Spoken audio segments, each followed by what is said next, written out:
I stared at the security guard blocking my entrance to Chateau Lumiere, one of the most exclusive restaurants in the city. His massive frame filled the doorway as if the establishment itself was rejecting me. The twinkling lights from the crystal chandeliers behind him reflected off his polished name badge. Harrison. My heartbeat quickened as the warm September evening suddenly felt cold. "I'm sorry, ma'am. Your name isn't on the guest list." His voice was professionally apologetic, but his eyes held the practiced indifference of someone used to turning away the unwanted. "There must be a mistake. I'm Vivian Caldwell. My stepmother, Lorelei Caldwell, is hosting this event. It's her anniversary party. I fumbled in my purse for the invitation that wasn't there because there never had been one." The realization dawned slowly, like a nightmare unfolding in real time. My father had mentioned the celebration 3 weeks ago, assuming I'd be included. He always assumed the best of his wife, even after 15 years of her subtle cruelties. "Is there a problem, sir?" I asked, my voice rising with indignation that barely masked my humiliation. Other guests were arriving, giving me sidelong glances as they were smoothly admitted. I recognized several of my father's business associates, their wives draped in jewelry that caught the golden light spilling from inside. Harrison checked his tablet again, swiping through the guest list with an exaggerated thoroughness that only deepened my mortification. "I'm afraid you'll need to step aside, Ms. Caldwell. The Davenport party is arriving." Before I could protest further, a familiar laugh cut through the evening air like shattered glass.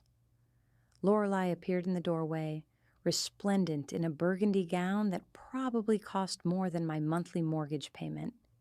At 57, she was still strikingly beautiful. Her silver-streaked auburn hair swept into an elegant updo that emphasized her swan-like neck.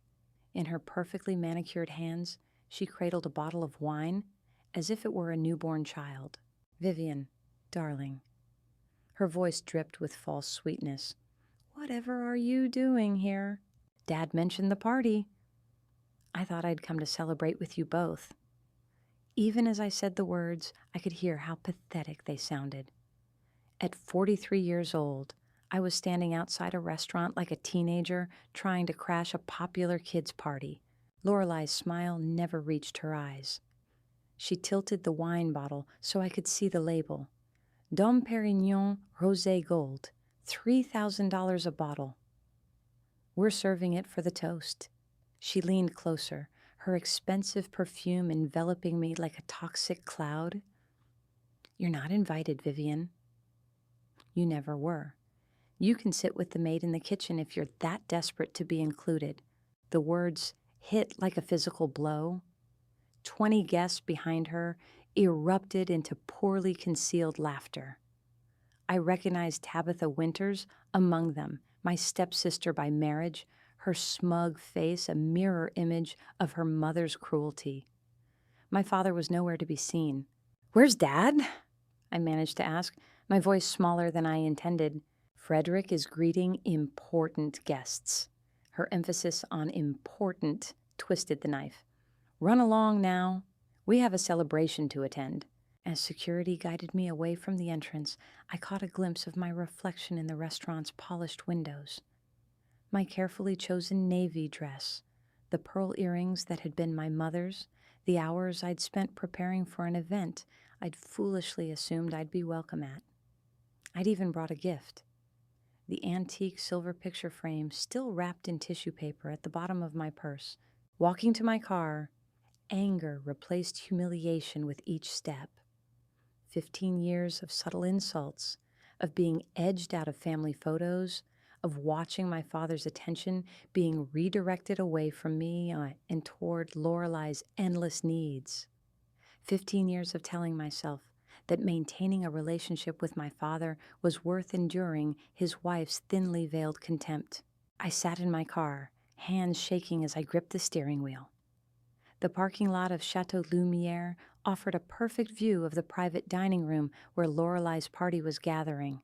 Through the large windows, I could see her holding court, laughing as my father finally appeared at her side, his arm draped around her waist.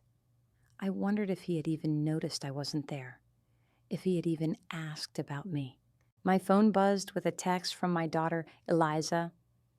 "How's Grandpa's party, Mom?" Did the monster-in-law behave herself? I couldn't bring myself to tell her the truth.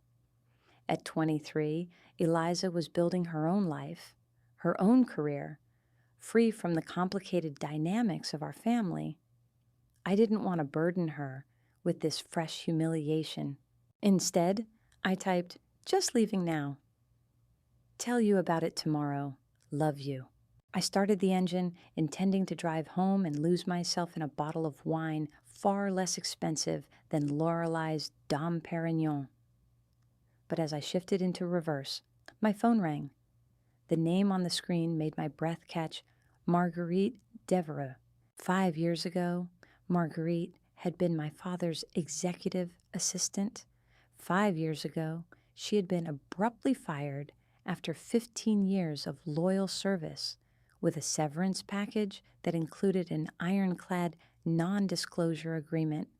5 years ago, Marguerite had called me in tears, wanting to tell me something important about Lorelei, only to call back the next day to say she couldn't speak about it after all. We hadn't spoken since. "Marguerite?" I answered, my voice unsteady. "Vivienne?" Her French accent was as pronounced as I remembered. "I hope I'm not disturbing you. I've been thinking about you recently, and I felt compelled to call. Are you well?" Through the windshield, I could see the party in full swing. Someone was raising a toast. Lorelei was radiant at the center of attention, while my father stood slightly behind her, his smile not quite reaching his eyes. "Actually, Marguerite, I'm not well at all." My voice broke as I recounted the humiliation I'd just experienced. As I spoke, a plan began forming in my mind, a dangerous, reckless plan that could change everything. "Marguerite, do you remember what you wanted to tell me 5 years ago about Lorelei?" The silence on the other end stretched for so long, I thought we'd been disconnected. Finally, Marguerite spoke, her voice barely above a whisper. "The NDA expired last month. I am free to speak now, if you still want to know." "I do." I watched through the window as Lorelei threw her head back in laughter, her hand possessively gripping my father's arm. "In fact, I'm parked outside Chateau Lumiere right now, watching their anniversary celebration through the window." Another pause. Then, "I will tell you everything, Vivienne. But you must understand, once you know, you cannot unknow, and what you do with the information will have consequences for everyone, including your father." I thought about the 15 years of gradual exclusion from my father's life, about the holidays spent watching Lorelei's children receive lavish gifts while mine were given afterthoughts, about my mother's jewelry, which had mysteriously disappeared from my father's safe, only to appear piece by piece around Lorelei's neck or on her daughter's wrist. I thought about standing outside the restaurant like a beggar, watching the celebration I hadn't been deemed worthy to attend. "Tell me," I said. Marguerite's revelation took less than 5 minutes. When she finished, I sat in a stunned silence, my mind reeling with the implications. "Are you certain?" I finally asked. "You have proof?" "Everything is in a sealed envelope in my desk drawer. I kept copies. Against my lawyer's advice, I always knew this day might come." "Why now? Why did you call me tonight of all nights?" Marguerite's laugh was bitter. "Perhaps the universe works in mysterious ways, no?" I called because today is also an anniversary for me. 5 years since your father fired me for knowing too much about his wife. 5 years of silence. I thought perhaps it was time to check on you, to see if you were well. And now I find you sitting outside their celebration, having been cruelly excluded. Perhaps it is fate. I looked through the restaurant window once more. The guests were now being seated for dinner. My father pulled out Lorelei's chair with practiced gallantry, his face a mask of devotion that I suddenly understood was exactly that. A mask. Marguerite, would you be willing to meet me right now? Now, but it's almost 8 o'clock. The party will go on for hours. If I'm going to do this, it needs to be tonight. There was a momentary hesitation before she responded. I can be at Rosewood Park in 20 minutes. Do you know it? I'll find it. I started the car. And Marguerite, thank you. As I pulled out of the parking lot, I took one last look at the restaurant. From this distance, the gathering looked perfect. Beautiful people celebrating a beautiful couple and their supposedly perfect marriage. But facades can crumble with a single push, and I was about to give Lorelei's carefully constructed world a very firm shove. Rosewood Park was deserted at this hour, the playground equipment casting long shadows in the fading light. I found Marguerite sitting on a bench near the duck pond, a manila envelope clutched in her hands. She looked older than I remembered, but her posture was still ramrod straight, a remnant of her ballet training in her youth. You came, she said simply as I sat beside her. I need to know if what you told me is true. All of it. In response, she handed me the envelope. Inside were bank statements, emails, photographs, and legal documents. Each piece a damning bit of evidence that built a comprehensive picture of Lorelei's deception. My hands trembled as I flipped through 15 years of calculated fraud. She's been stealing from him, I whispered, though there was no one around to hear us. Not just stealing, systematically transferring assets to accounts in her name and her children's names. The jewelry was just the beginning. There are properties your father doesn't even know she's purchased in her maiden name. Art that's been quietly sold and replaced with convincing forgeries. And that's not even addressing the affairs. Affairs? Plural? The photographs were explicit, leaving no room for doubt. Lorelei with various men, none of whom were my father. The most recent photos were dated just 3 weeks ago. Your father caught her with his golf partner 4 years ago. She convinced him it was a momentary weakness, promised it would never happen again. He wanted to believe her, so he did, but she became more careful, not more faithful. I held up a bank statement. These transfers, they're enormous. How did my father not notice? Frederick is brilliant with business strategy, but surprisingly neglectful about personal finances. He trusts his accountants, who report to Lorelei. She's been siphoning funds for years, but always keeping the accounts just full enough that nothing seemed amiss. Marguerite's expression hardened. I discovered it when I was organizing his tax documents. When I brought my concerns to him, he refused to believe me. Lorelei suggested I was trying to create problems because I had feelings for him. Her laugh was brittle. 2 days later, I was terminated. The enormity of the deception was staggering. My father, the shrewd businessman, had been completely blindsided in his personal life, and now he was celebrating 15 years with a woman who had been systematically robbing him while betraying him with other men. Why didn't you go to the authorities? I asked. The NDA prevented me from speaking to anyone, and the severance package was persuasive. I have a mother in a care facility. I needed the money. Shame colored her voice. I told myself, your father had made his choice. Who was I to interfere? I stared at the evidence in my lap. And now? Now the NDA has expired, and I find I cannot live with this knowledge anymore. She met my gaze directly. What will you do, Vivian? The question hung between us as twilight deepened into night. In my mind, I could still see Lorelei's triumphant face as she humiliated me in front of the restaurant. I could feel the years of subtle exclusion, of watching my father drift away from me under her influence. I thought of my own daughter, Eliza, and how her relationship with her grandfather had been systematically minimized by Lorelei's machinations. "I'm going to make a phone call," I said finally. "And then I'm going back to that restaurant." Marguerite's eyes widened. "You're confronting them tonight?" "During the party?" "Not exactly." I pulled out my phone, scrolling through my contacts until I found the number I needed. "First, I need to speak with my father's attorney." Julian Blackwood had been my father's lawyer and close friend for over 30 years.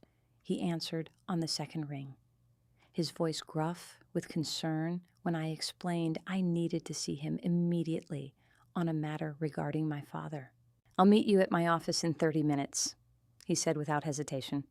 "Vivienne, is Frederick all right?" "He will be," I replied, hoping it was true. After ending the call, I turned to Marguerite. "I may need you to corroborate some of this. Are you willing to speak with Julian?" She hesitated only briefly before nodding. "I should have done this years ago." "I will help however I can." As we drove to Julian's office, I made one more call. This one to a number I'd never used before, one I'd stored in my phone for emergencies only. When the call connected, I spoke quickly, explaining what I needed. The response was professional, efficient, and exactly what I'd hoped for. Julian Blackwood's office was on the 14th floor of a downtown high-rise.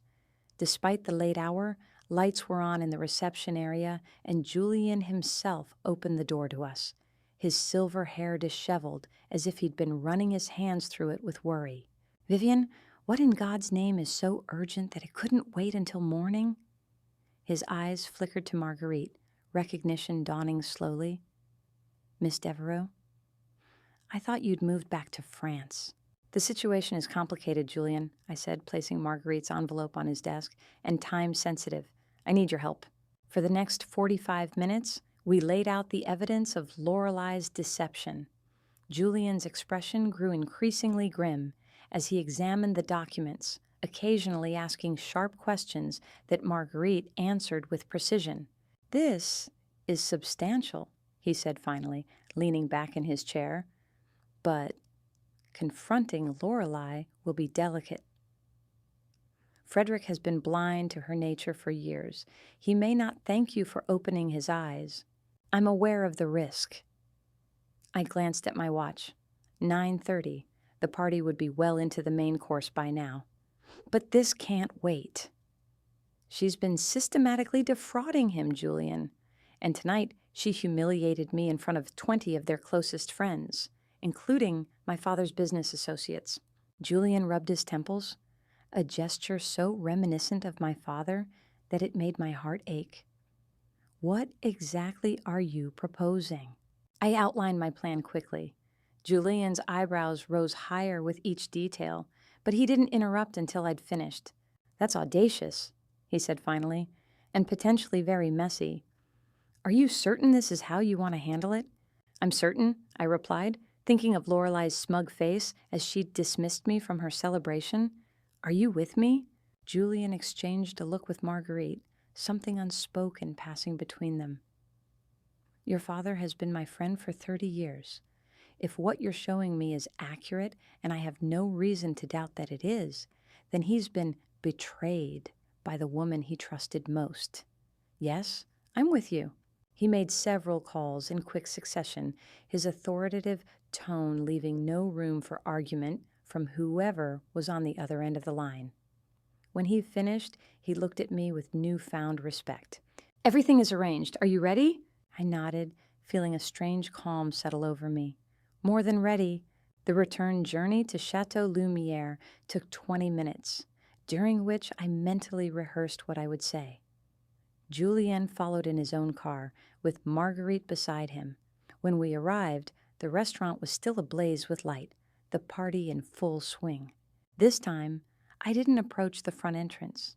Instead, I walked confidently to the side door where Julian had instructed me to meet him. As promised, the restaurant manager was waiting, his face a mask of professional neutrality. "Miss Caldwell?" Mr. Blackwood called ahead. "Please, follow me." We were led through the kitchen, where busy staff barely glanced at us as they prepared elaborate dishes. The manager paused at a service door that I knew opened directly into the private dining room where Lorelei's party was being held. "Are you certain about this?" Julian asked quietly, having joined us with Marguerite in tow. "Once we walk through that door, there's no going back." I thought about 15 years of watching my father slowly disappear into Lorelei's carefully constructed world. About the photo albums where my pictures had been gradually replaced with images of Lorelei's children. About standing outside this very restaurant being told I could sit with the maid in the kitchen. "I'm certain," I said. The manager pushed open the door, and we stepped into the warm glow of the private dining room. The conversation didn't immediately stop.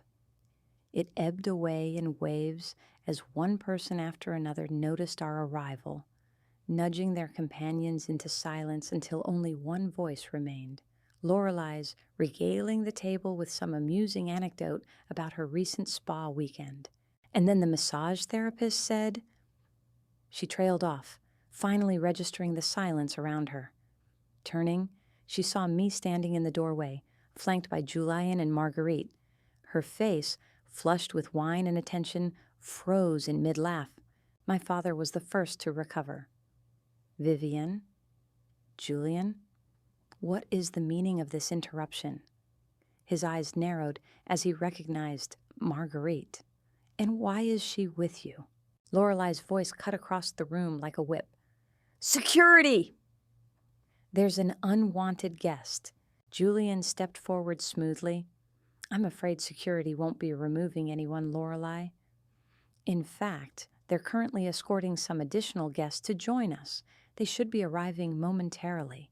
On cue, the main doors to the dining room opened and 2 uniformed police officers entered, accompanied by a severe-looking woman in a charcoal suit whom I recognized as Detective Sloan from the Financial Crimes Division. I'd spoken to her during my phone call from the park. "What is the meaning of this?" Lorelei demanded, her voice rising with indignation. "Frederick, do something!" My father stood slowly, his face ashen. "Julian, explain yourself." "Perhaps your daughter should explain?" Julian said quietly. "This concerns her as much as it does you." All eyes turned to me. The room was silent except for the gentle clink of silverware being set down and the subtle shifting of chairs as guests prepared for what was clearly about to become an uncomfortable scene. I had rehearsed this moment a dozen times during the drive back to the restaurant, but now, faced with my father's confused expression and Lorelei's barely concealed fury, the carefully prepared words evaporated. Instead, I simply opened Marguerite's envelope and placed a single photograph on the table in front of my father. It showed Lorelei entwined with a man who was definitely not him, dated just 3 weeks prior. "This is only the beginning, Dad," I said quietly. "There's so much more you need to see." The color drained from my father's face as he stared at the photograph. Lorelei lunged for it, but Detective Sloan was faster, smoothly collecting the image and placing it in a folder she carried. "Frederick Caldwell?" the detective asked. At my father's numb nod, she continued, "I'm Detective Sloan with the Financial Crimes Division. We have some questions regarding a series of suspicious transactions from your accounts over the past several years. We also have reason to believe that several valuable items reported as insured under your name have been illegally sold, with the proceeds diverted to unauthorized accounts." Lorelei's face contorted with rage. "This is absurd. Frederick, tell them this is a mistake." But my father was staring at Marguerite, a dawning horror in his eyes. "The discrepancies you tried to show me. The inconsistencies in the accounts. You were telling the truth." Marguerite nodded once, her expression somber.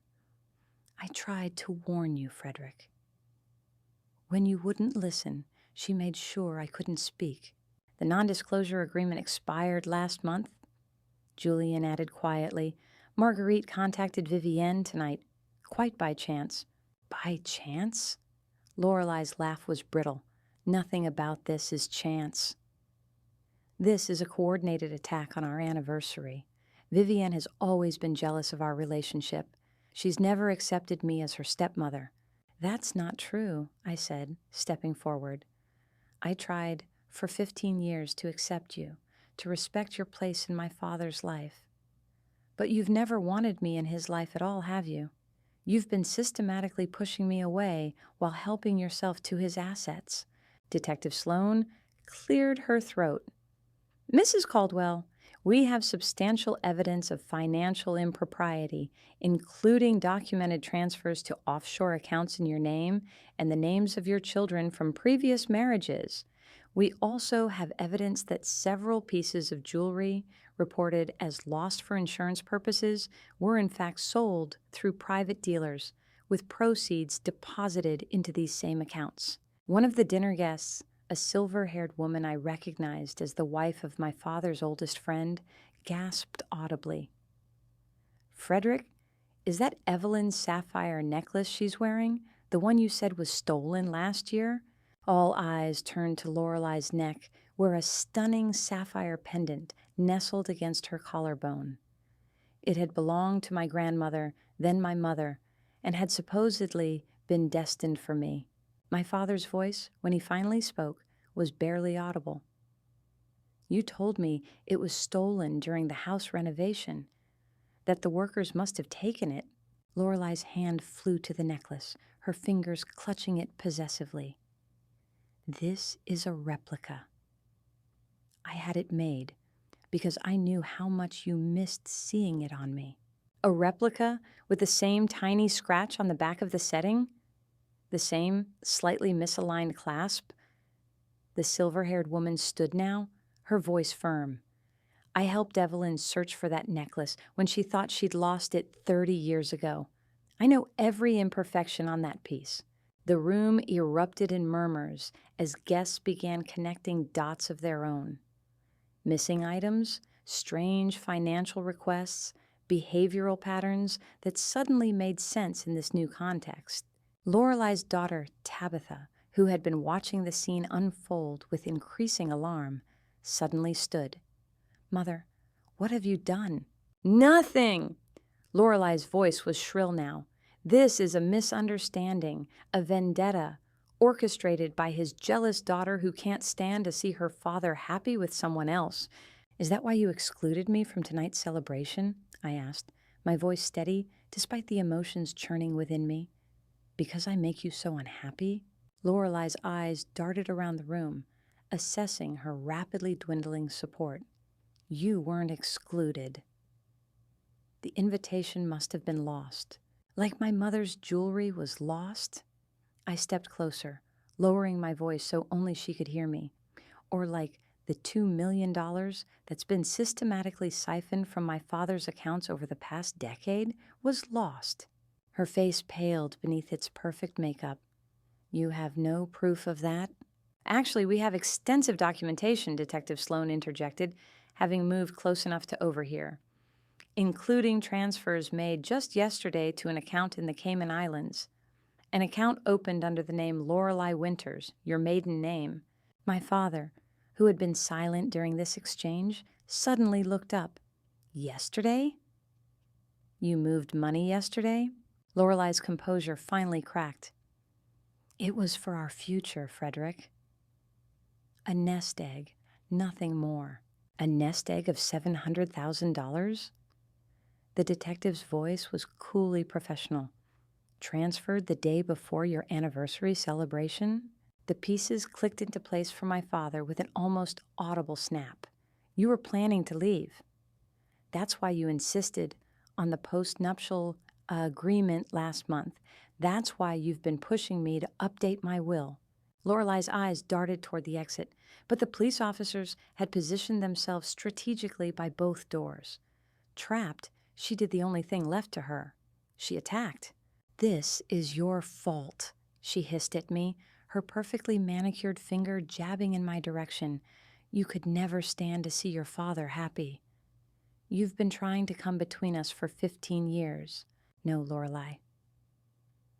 I've been trying to maintain a relationship with my father, despite your constant interference. Tonight was just the final straw. When you humiliated me in front of the restaurant, told me I could sit with the maid in the kitchen if I was desperate to be included, something finally broke in me. I realized I had nothing left to lose. The shocked murmurs around the table told me that this particular cruelty had not been shared with the assembled guests. My father's face, already pale, now looked positively ashen. "You said what to my daughter?" he asked, his voice dangerously quiet. Lorelei must have recognized the shift in the room's energy, the turning of the tide against her. Her tactics changed instantly, tears welling in her eyes as she reached for my father's hand. "Frederick, darling, this is all a misunderstanding. Vivienne misinterpreted a joke. You know how sensitive she's always been, how she twists things." But my father withdrew his hand from her grasp, his expression hardening. "I've allowed you to distance me from my daughter for years, accepting your explanations for why she couldn't join us for holidays, why she wasn't included in family photos. I believed you when you said she was too busy, that she didn't want to be part of our lives. What else have you lied to me about?" Lorelei's tears dried up instantly, replaced by a calculating coldness I had glimpsed many times over the years, but which my father was perhaps seeing clearly for the first time. "Fine," she said, her voice flat. "You want the truth? I never loved you. You were convenient, wealthy, and too besotted to question anything I did. Your precious daughter was a complication, a reminder of your first wife whom you clearly never got over. So yes, I kept her at a distance. And yes, I helped myself to what should have been mine anyway, given what I had to endure being married to you." The silence that followed her confession was absolute. Even the restaurant staff who had been discreetly serving the meal before our interruption had frozen in place. My father stood slowly, his shoulders squared despite the blow he had just received. "Julian," he said, not taking his eyes off Lorelei, "please assist Detective Sloan in whatever way she requires. I believe my wife has some serious questions to answer." "Of course, Frederick." Julian nodded to the detective, who stepped forward. "Lorelei Caldwell, you are under arrest for fraud, embezzlement, and grand larceny. You have the right to remain silent. Anything you say can and will be used against you in a court of law." As the detective continued reading Lorelei her rights, I watched my father's face. 15 years of marriage dissolving before his eyes, the betrayal so complete that it would likely take months for him to fully comprehend its scope. When the police officers led Lorelei away, her protests echoing down the corridor, the remaining guests sat in stunned silence. Tabitha, Lorelei's daughter, looked shell-shocked, her carefully applied makeup streaked with tears. "Did you know?" I asked her quietly, moving to sit beside her. "About any of it?" She shook her head numbly. I knew she was unhappy. She complained constantly about feeling trapped, about wanting more freedom. But this, she gestured helplessly at the aftermath of her mother's arrest. I had no idea. My father stood alone by the window, his back to the room, shoulders slightly hunched as if bearing a physical weight. I approached him cautiously, uncertain of my reception, after being the one to shatter his world. "Dad?" I touched his arm gently. "I'm so sorry." He turned, his eyes red-rimmed but dry. "You have nothing to apologize for, Vivian. I'm the one who should be asking for forgiveness. I allowed that woman to come between us. I believed her lies about you, about your feelings toward our marriage. I've been a blind fool." "You loved her," I said simply. "She took advantage of that. Love shouldn't make you stupid." He glanced around the elegant dining room at the anniversary celebration now in ruins. 15 years. 15 years of my life given to a complete illusion. Julian approached us, his expression grave. "Frederick, we should discuss next steps. There will be legal proceedings, financial untangling. It's going to be complicated." My father nodded wearily. "Of course." "But not tonight, Julian. Tonight, I think I just want to go home." He paused, looking at me with renewed awareness.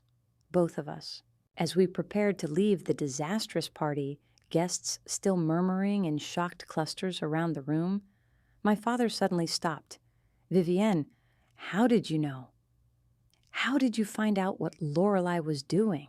I glanced at Marguerite, who stood quietly by the service door, waiting to be acknowledged or dismissed. It was a coincidence, really. Marguerite called me tonight, just after Lorelei had turned me away from the restaurant. She had information she'd been legally prevented from sharing until now.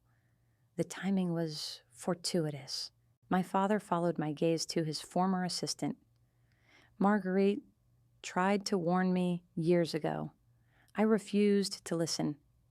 He crossed the room to where she stood, his expression contrite. "I owe you an apology, and far more than that. You were loyal to me when I showed you none in return." Marguerite's smile was small but genuine. "You were blinded by love, Frederick. It is a common ailment." He turned back to me. "And you, my daughter.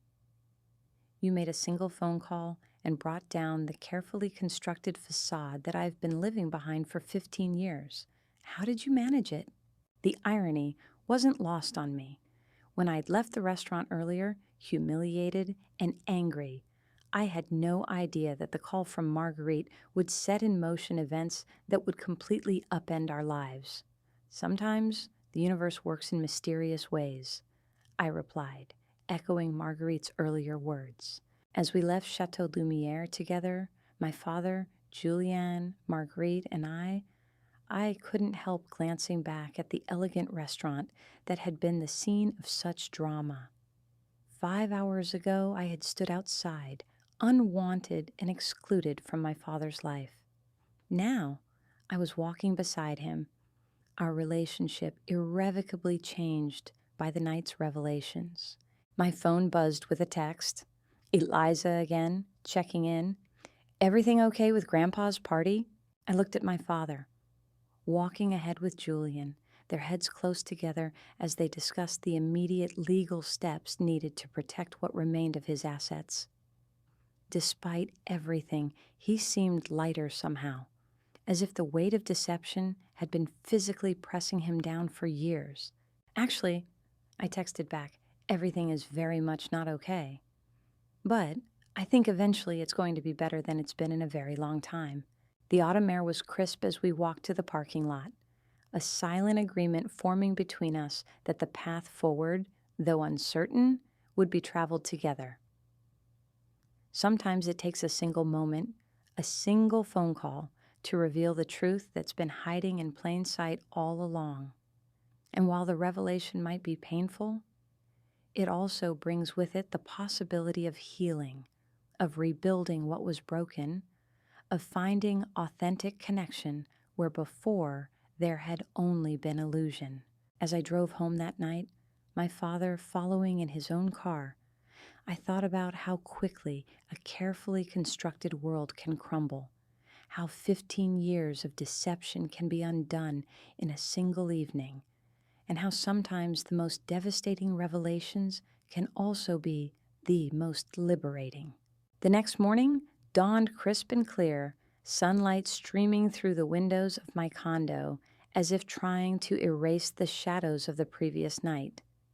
I had barely slept, my mind replaying the scene at the restaurant over and over. The shock on the guests' faces, the cold calculation in Lorelei's eyes as her carefully constructed world collapsed around her.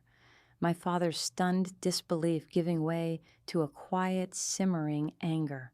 The doorbell rang just past 9 o'clock. I opened it to find my father standing there, looking older than his 68 years in the harsh morning light.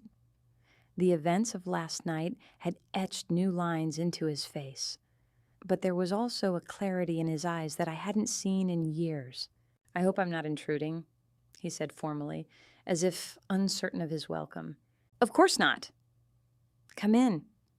I stepped aside, watching as he entered my home with the hesitancy of someone visiting a place for the first time, Though he'd been here many times before, the kitchen was still familiar territory for us both.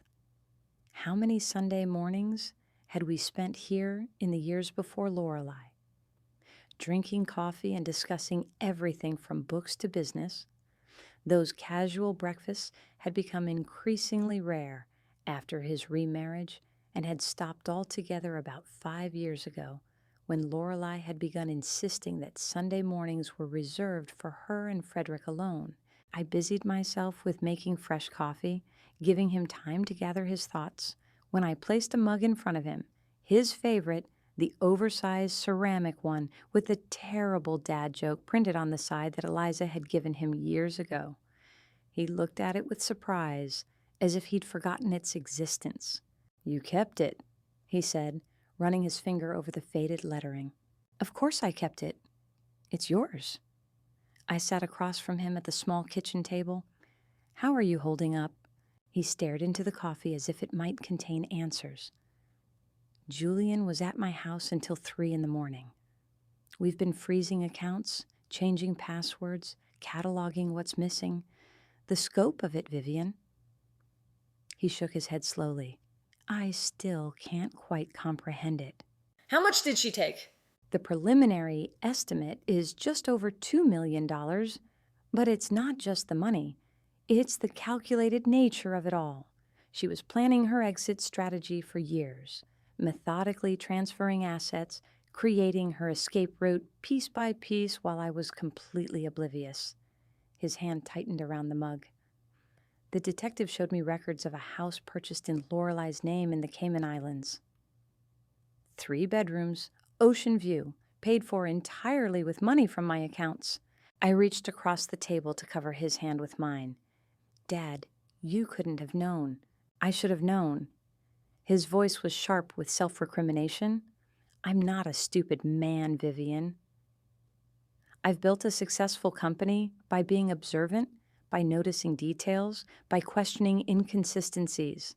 How did I not see what was happening in my own home? Because you loved her." The simple truth hung between us. Love makes us vulnerable in ways nothing else can. He nodded slowly, accepting this, if not entirely forgiving himself for it. "Julian is handling the divorce proceedings. Given the circumstances, it should be straightforward. The post-nuptial agreement she was so eager for me to sign last month will be invalidated due to her fraudulent activities. And the criminal charges? Multiple felony counts. Fraud, embezzlement, grand larceny. The detective said she's facing significant jail time, especially given the amount involved and the premeditated nature of the crimes." He finally looked up from his coffee, meeting my eyes directly. "Tabitha called this morning. She's devastated, of course, but she also asked me to tell you she had no idea what her mother was doing. I believe her." I remembered the shock on Tabitha's face when the truth about her mother was revealed. "She's as much a victim in this as you are." "Perhaps." He took a sip of coffee, wincing slightly at the temperature.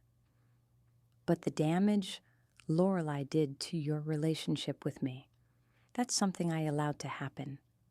I chose to believe her interpretations of your actions, your feelings. I let her create distance between us, and I didn't question it when that distance grew. The admission hurt, even though I'd known it to be true for years. Why? Why did you let her come between us?" My father's eyes grew distant, focused on some internal landscape I couldn't see. "After your mother died, I was lost. More lost than I let anyone see, even you, especially you. I wanted to be strong for you, to show you that life could go on, that we could survive such a devastating loss.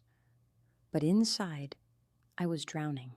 I remembered those dark days after my mother's cancer had finally taken her.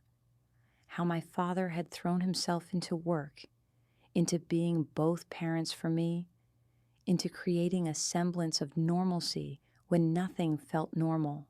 When I met Lorelei," he continued, "she seemed like a lifeline. She was vivacious, uncomplicated, full of plans and energy when I could barely motivate myself to get through each day. She made me feel alive again, needed, desired. He shook his head ruefully. It was intoxicating after years of grief. I understand that, Dad. I never begrudged you finding happiness again. I know.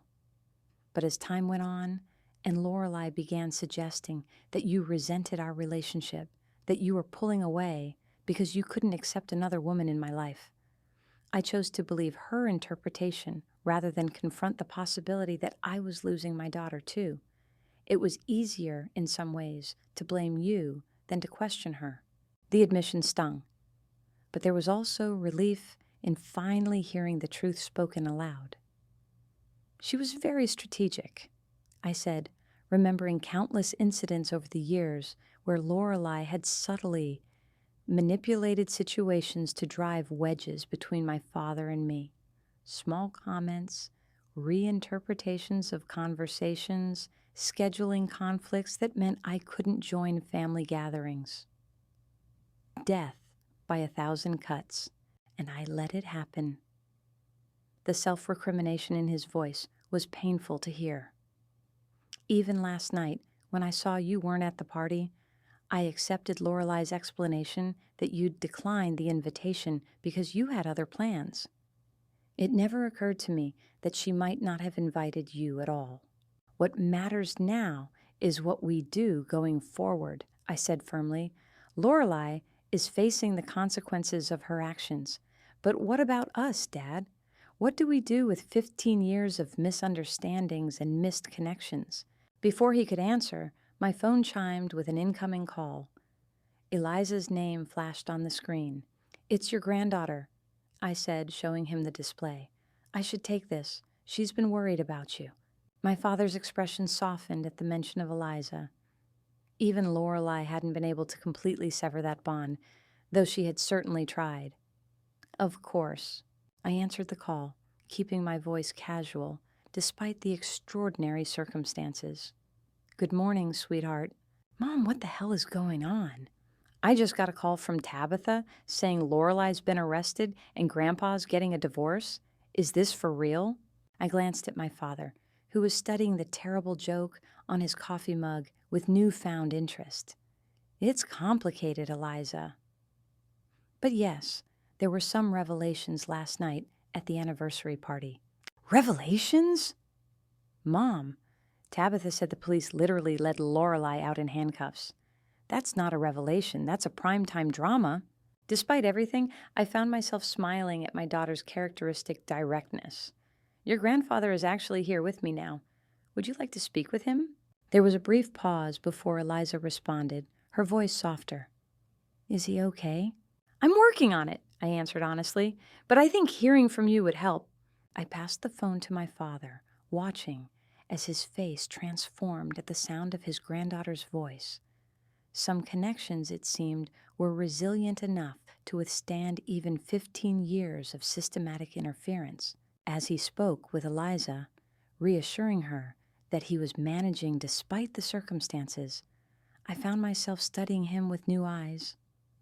The Frederick Caldwell, who sat in my kitchen this morning, was not the same man who had stood beside Lorelei at the restaurant last night. That man had been a shadow, a carefully managed puppet whose strings had been pulled by a master manipulator for 15 years. This man, raw with hurt, but clear-eyed with truth, was more like the father I remembered from before Lorelei had entered our lives. When he handed the phone back to me, there was a ghost of a smile on his lips. "She wants to fly home this weekend. Says she needs to make sure I'm not wallowing in self-pity." That sounds like Eliza. I spoke briefly with my daughter, promising to pick her up from the airport on Friday evening before ending the call. We sat in comfortable silence for a moment, the morning sunlight warming the kitchen and illuminating the dust motes floating in the air. So much had changed in 24 hours, yet this moment felt strangely familiar, an echo of the closeness we had once shared so easily. "Vivian," my father said finally, his voice steady. I know I have no right to ask this of you, but I need your help. Anything, I replied without hesitation. I need to rebuild.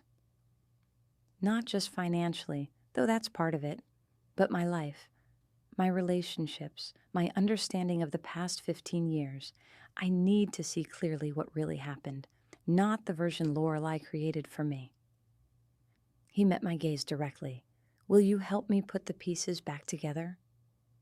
Even though I was blind when I should have seen, distant when I should have been present, the question hung between us, freighted with 15 years of miscommunications and missed opportunities, but also with decades of love that predated Lorelei, bonds that had been strained but never fully broken.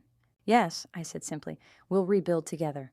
Relief flooded his features, followed by a determination I recognized from my childhood. My father setting his mind to a task, committing fully to seeing it through. Thank you.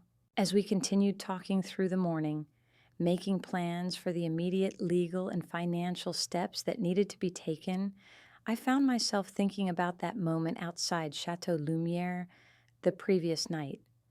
The humiliation of being told I could sit with the maid in the kitchen if I was desperate to be included. In that moment, I had felt utterly powerless, excluded from my own family by a woman who had systematically worked to erase me from my father's life. But that exclusion had led directly to the phone call from Marguerite, which had in turn led to the unraveling of Lorelei's carefully constructed world. Sometimes being forced to sit at the metaphorical children's table is the very thing that allows you to see the truth the adults are hiding from themselves. My father was speaking now about recovering my mother's jewelry, about pressing charges against the dealers who had knowingly purchased stolen family heirlooms. The sapphire necklace was meant for you, he said, pain evident in his voice. Your mother wanted you to have it on your wedding day. Lorelei knew that. She knew, and she took it anyway. We'll get it back, I assured him, though I wasn't entirely certain that was true. Some pieces had likely been sold years ago, scattered to buyers who had no idea they were purchasing stolen goods. Yes, he said with quiet determination, we will get back everything that matters. Looking at him across the kitchen table, I understood that he wasn't just talking about material possessions. He was talking about trust, about connection, about the relationship that Lorelei had nearly succeeded in destroying. It would take time. 15 years of deception couldn't be undone in a single morning. But as we sat there planning our next steps, I felt something I hadn't experienced in a very long time. Hope. Hope that what had been broken could be mended, that what had been lost could be found again, that sometimes the most painful revelations can also be the most liberating. And it had all started with a single phone call, made in a moment of hurt and anger from the parking lot of an expensive restaurant where I had been told, in no uncertain terms, that I didn't belong. Sometimes exclusion is the very thing that sets you free. No, that's not all. Let me continue the story for you. The days that followed my father's revelation took on a rhythm of their own. Each morning, I woke to a flurry of emails and calls from Julian about the legal proceedings against Lorelei. The evidence against her was overwhelming, but the process of untangling 15 years of financial deception proved more complex than any of us had anticipated. It's like following breadcrumbs through a labyrinth, Julian explained during one of our daily conference calls. Every account we freeze leads to 2 more hidden ones. Every recovered asset reveals 3 more that have disappeared. My father, to his credit, approached the situation with a stoicism that bordered on detachment. It's only money, he would say whenever a new financial betrayal came to light. But we both knew it wasn't just about the money. It was about trust shattered, about years of manipulation, about the careful construction of a false reality in which He had lived as an unwitting actor. 3 weeks after Lorelei's arrest, I arrived at my father's house to find him in his study, surrounded by photo albums.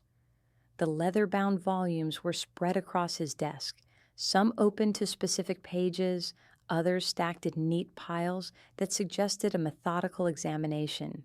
"What are you doing?" I asked, though the answer was painfully obvious. "Looking for the truth," he replied, not glancing up from the album before him. "I've been living in Lorelei's version of reality for so long, I need to see what actually happened. When things started to change, when I started to change." I moved closer, peering over his shoulder at the photographs he was studying. The page showed a Christmas gathering from about 12 years ago. My father and Lorelei stood at the center of the frame, surrounded by her children and their spouses. I was at the edge of the group, slightly out of focus, my smile not quite reaching my eyes. "I remember that Christmas," I said quietly. "You gave Tabitha the pearl earrings that had been Grandma's. You told me they'd been lost during the move to the lake house." My father's hand trembled slightly as he touched the photograph. "I didn't give them to her. Lorelei did. She told me you had said you didn't want them, that they were old-fashioned." He looked up at me, his eyes haunted. "Did you really say that?" "No. I asked about them several times. You always changed the subject." He nodded slowly, as if confirming a suspicion. "She was so skilled at it, creating conflicts that didn't exist, smoothing over tensions that did, rewriting history in small ways that seemed insignificant until they added up to a completely different narrative." I sat beside him, drawn into his archaeological excavation of the past. "When did it start?" "The changes, I mean." He flipped backward through the albums, moving chronologically into the earlier years of his marriage to Lorelei. "Here," he said finally, stopping at a photograph dated about 14 years ago. "This was the first Thanksgiving after we married." "You're in the center of the family group. Eliza is on your lap. I'm beside you." The image showed a genuine moment of family happiness. Even Lorelei looked relaxed, her smile reaching her eyes in a way that seemed authentic. He turned several pages, finding another holiday photograph from 2 years later. "Now look, you're standing off to the side. Eliza is next to Tabitha, not you. I'm in the center with Lorelei. It's subtle, but the family configuration has shifted." I remembered that Thanksgiving with painful clarity. That was the year Lorelei suggested I might be more comfortable eating in the breakfast nook with the younger cousins while the adults had the formal dinner in the dining room. Even though Eliza was only 11 and still at the kids' table, somehow I wasn't adult enough at 31 to sit with you. My father's expression darkened. "I thought you chose to sit with the children. Lorelei told me you felt awkward with her friends and preferred the more casual setting." "Of course she did." The bitterness in my voice surprised even me, and the next year, I wasn't invited at all. "You called the day before Thanksgiving to ask why I had declined the invitation, an invitation I never received." He closed the album with a decisive snap. "She isolated me piece by piece. From you, from friends who might question her actions, from financial advisors who weren't under her influence. And I allowed it to happen because confronting the alternative was too painful." The alternative? That I had made a terrible mistake. That the woman I believed had saved me from loneliness was actually exploiting my grief and isolation for her own gain. He gestured to the album surrounding us. The evidence was there all along, documented in our own family photographs. I just refused to see it. As painful as these conversations were, they represented a kind of exorcism. Each revelation, each recovered memory, each reinterpreted event brought my father closer to understanding the full scope of Lorelei's manipulation, and with understanding came the possibility of healing. Eliza's arrival that weekend accelerated the process. My daughter had always possessed a clarity of vision that I sometimes envied, an ability to see situations without the emotional filters that often clouded my own perspective. She swept into her grandfather's house like a force of nature, assessing the situation with quick, intelligent eyes. "Well, you look terrible," she announced upon seeing my father, dropping her weekend bag in the foyer. "But not as terrible as I expected, considering your wife turned out to be a con artist who's now facing federal charges." Instead of being offended by her directness, my father actually laughed for the first time since Lorelei's arrest. "Your bedside manner needs work, young lady." "I'm not here to coddle you, Grandpa. I'm here to help you get your life back on track." She glanced around the foyer, noting the empty spaces where artwork had hung until recently. Starting with figuring out what that woman stole and how to get it back. Over dinner that evening, Eliza brought a fresh energy to our recovery efforts, while my father and I had been focused on the emotional aftermath and legal proceedings. Eliza approached the situation with practical determination. "You need a complete inventory," she declared, stabbing a piece of broccoli with her fork. "Every item of value in this house needs to be cataloged, photographed, and compared against insurance records and purchase documentation." "Julian has people working on that," my father began, but Eliza waved away his response. "No offense to Julian, but his people don't know what was in this house before Lorelei started cleaning it out. We do." She gestured between herself, my father, and me. "Between the three of us, we can create a comprehensive record of what should be here." "That's actually a good point," I acknowledged. There were items that had sentimental value, but might not have been listed on insurance documents. Things that belonged to Mom, family heirlooms that weren't necessarily valuable in monetary terms. Exactly. Like that hideous ceramic frog Mom gave you when you left for college. The one with the graduation cap. Eliza grinned at my expression of surprise. "Yes, I remember it. It sat on your desk for years until it mysteriously disappeared after Lorelei redecorated your office." My father looked puzzled. "I don't recall any ceramic frog." "That's because Lorelei made it vanish, along with dozens of other connections to Mom and our family history." I hadn't realized how bitter I still felt about these small erasures until the words escaped me. Eliza nodded, her expression softening. "Those are exactly the items we need to document. Not because they're worth money, but because they're worth remembering." The weekend became a strange archaeological expedition through my father's house. The three of us moved from room to room, noting what was missing, what had been replaced, what had been altered. I brought my old photo albums to compare against my father's, creating a timeline of changes that corresponded with significant events in Lorelei's financial machinations. In my father's study, Eliza discovered a hidden panel in the antique desk that had been my grandfather's. Inside was a small collection of my mother's jewelry that had somehow escaped Lorelei's systematic looting. "She must not have known about this compartment," my father said, carefully lifting out a delicate gold chain with a small diamond pendant. "This was your mother's first anniversary gift from me." I recognized it immediately. My mother had worn it almost daily until her illness made even the lightest jewelry uncomfortable. I thought it had been lost during her hospital stays. "No, I kept it here, in this desk. I couldn't bear to see it worn by anyone else." He placed it gently in my palm, closing my fingers around it. "It should be yours now." That small moment of recovery gave us all renewed purpose. By Sunday evening, we had compiled an extensive inventory of missing items, complete with photographs and descriptions detailed enough to aid in their recovery. "I'll send this to Julian and Detective Sloan tomorrow," my father said as we reviewed the final list. "Though I doubt we'll recover even half of what's documented here." "Maybe not," Eliza conceded, "but at least we've created a record of what was taken, what was important to this family before Lorelei started dismantling it piece by piece." As we prepared for Eliza's departure that evening, my father pulled me aside. "I've been thinking," he said, his voice low enough that Eliza couldn't hear from where she was packing in the guest room. About the house. What about it? I don't think I can stay here. There are too many memories, too many reminders of Lorelei's deception. Every room contains some ghost of the life I thought I was living.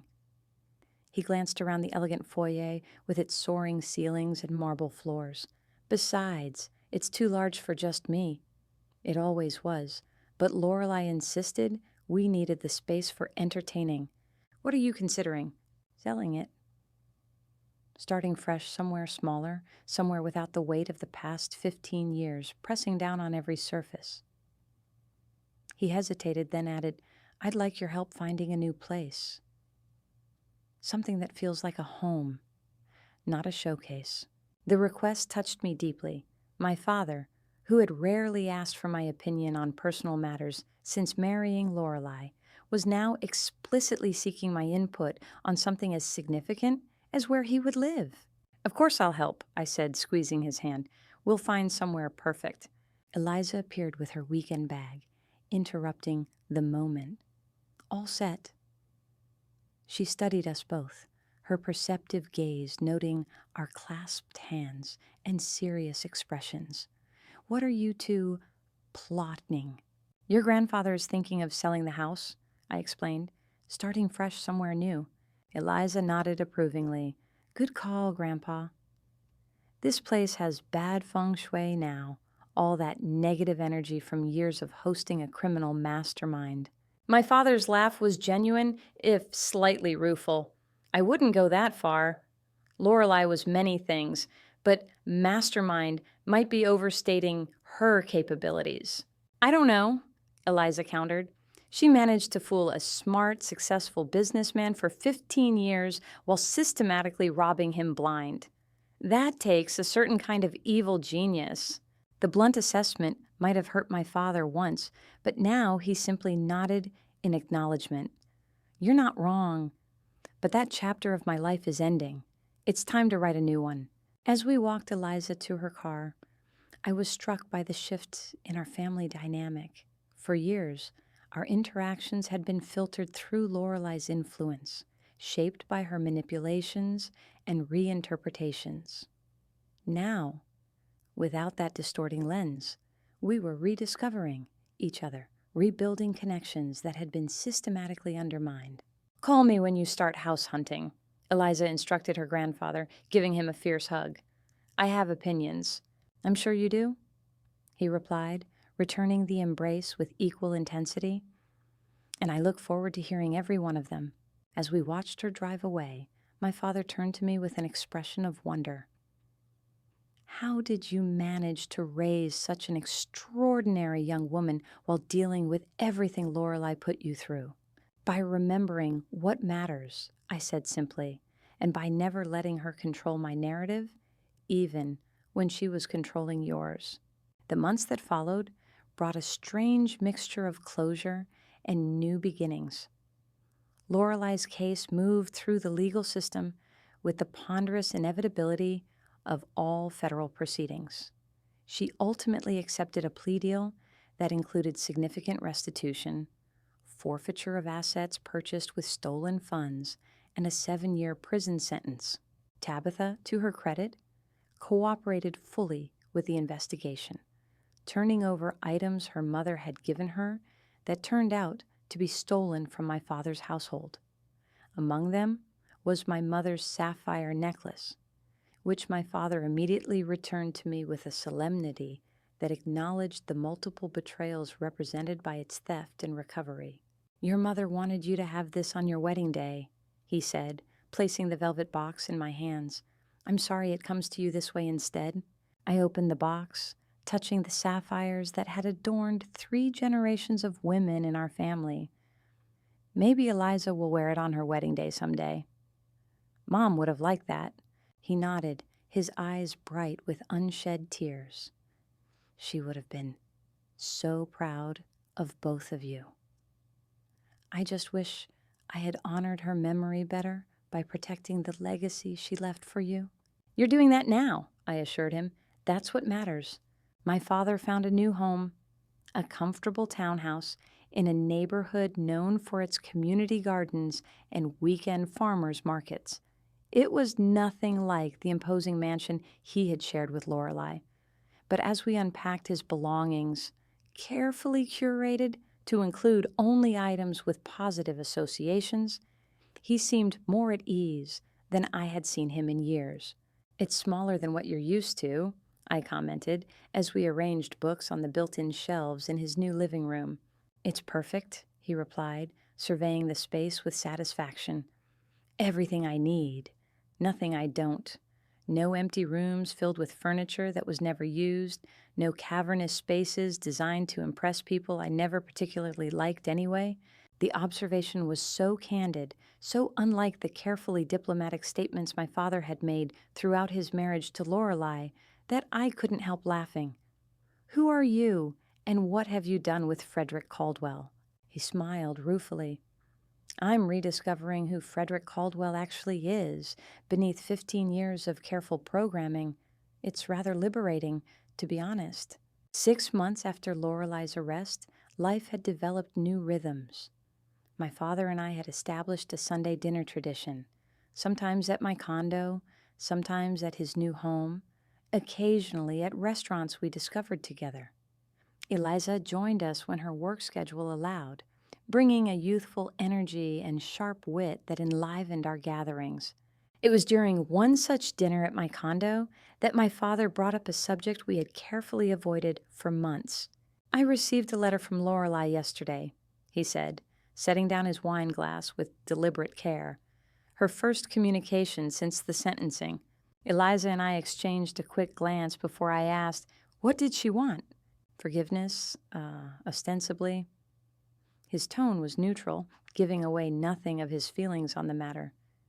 "She wrote about finding clarity through therapy, about recognizing the harm she caused, about hoping for reconciliation someday. And do you believe her?" Eliza's question was direct, her skepticism evident. My father considered this for a long moment. "I believe she regrets being caught. I believe she regrets losing access to the lifestyle my money provided. I believe she regrets the consequences of her actions." He looked up, his eyes clear and unflinching. "But do I believe she regrets the actions themselves?" Number. I don't think Lorelei is capable of that kind of self-reflection. "Are you going to respond?" I asked. "No?"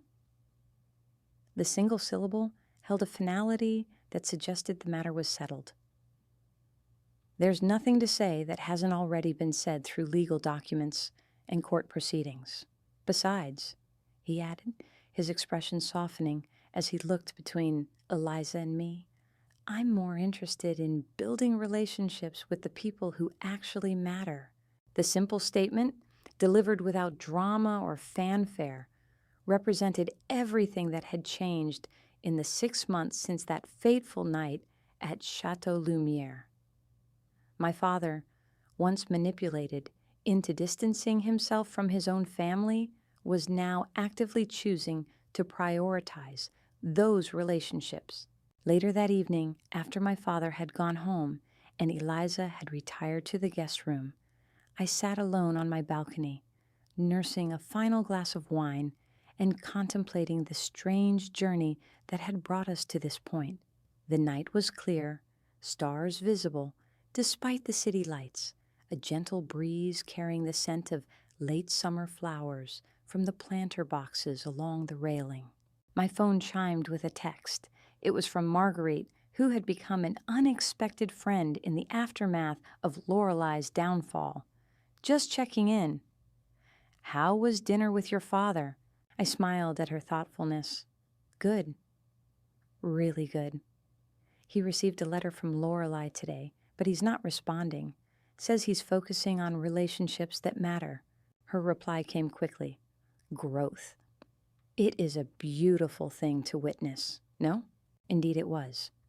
In the 6 months since that humiliating moment outside Chateau Lumiere, when Lorelei had told me I could sit with the maid in the kitchen if I was desperate to be included, so much had transformed.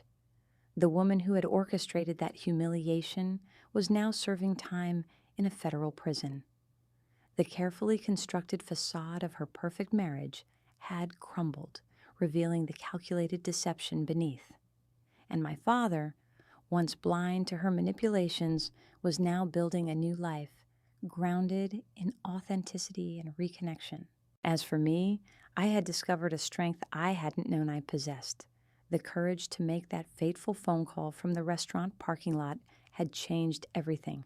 One conversation, one moment of righteous anger, one refusal to accept exclusion from my own family had set in motion events that completely reshaped all our lives. I thought about Lorelei's letter to my father, her bid for forgiveness and reconciliation.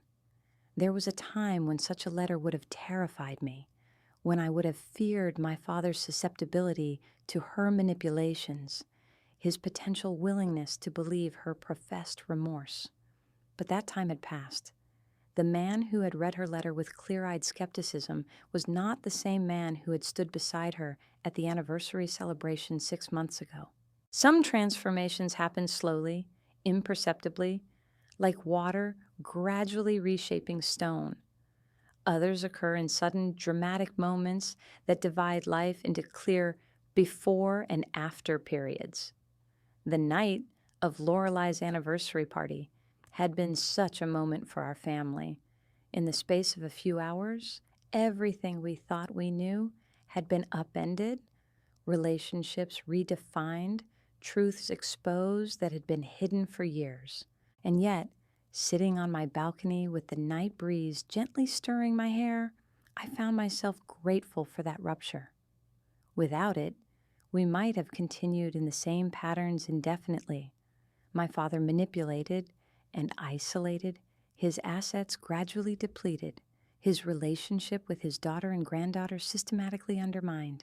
Instead, we had been given a second chance, an opportunity to rebuild what had been broken, to recover what had been stolen, to rediscover connections that had been deliberately severed.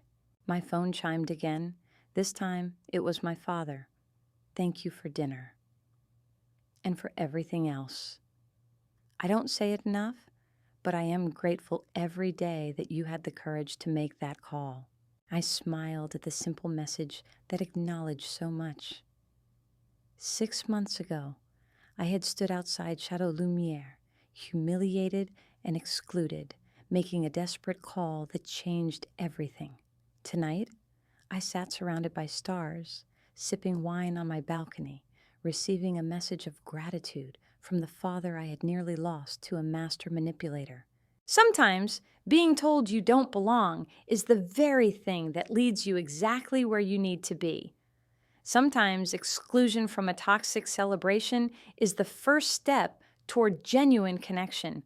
And sometimes a single phone call made in a moment of pain and anger can shatter a carefully constructed illusion, revealing the truth that has been hiding in plain sight all along.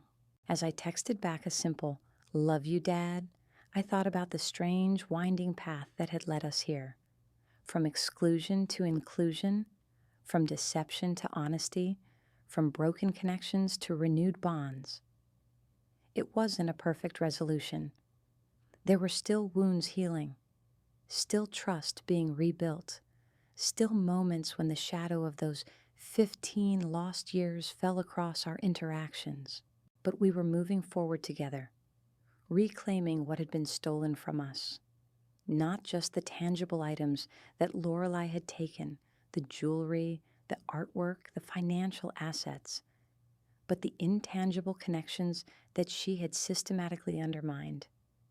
The father-daughter relationship that had once been so strong. The grandfather-granddaughter bond that had been deliberately weakened.